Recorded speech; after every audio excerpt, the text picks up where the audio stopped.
A Rattlesnake Ridge slowly grinds toward a collapse in Yakima County. It's one of the topics that King 5's Ryan Takeo is talking about on the Sound podcast. That's right. Ryan is the show's host. He joins us live in studio to talk a little bit more. This is that ridge over near Yakima we've all been watching. Yeah, and it's slowly making its way toward a landslide. This week I talked to Glenn Farley. He's covered a lot of landslides, and this is the third in our state in the past decade. The Nile Valley landslide happened in 2009. There were no injuries there.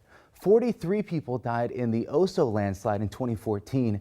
And Glenn says this Rattlesnake Ridge landslide is going to be much different than the Oso landslide because rain and groundwater is not driving the landslide at Rattlesnake Ridge. Gravity is.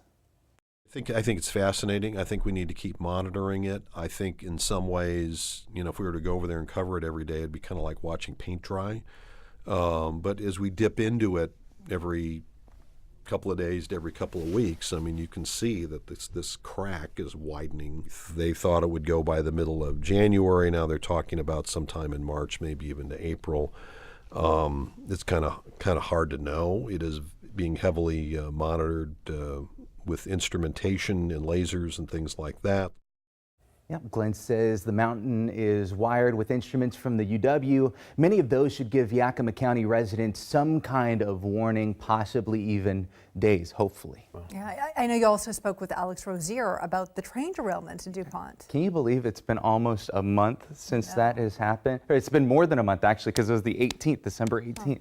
Alex talks about what that day was like for him. Remember, he was on the train until he exited the train in Tacoma. It derailed south of Tacoma. We also got an update from Alex on Rudy, the 81-year-old man Alex interviewed right before the crash and again 24 hours after the derailment.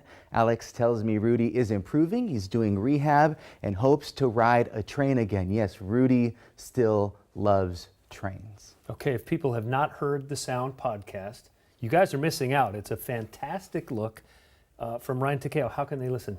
You can go to Apple iTunes, into the podcast section on your phone, and you can search King 5's The Sound Podcast. So there's a story page right now on king5.com that deals with the landslides. You know what I love about it? It's not rushed. It's a nice, it breathes, and you have enough time to just really explore a lot of issues. Thanks, Mark.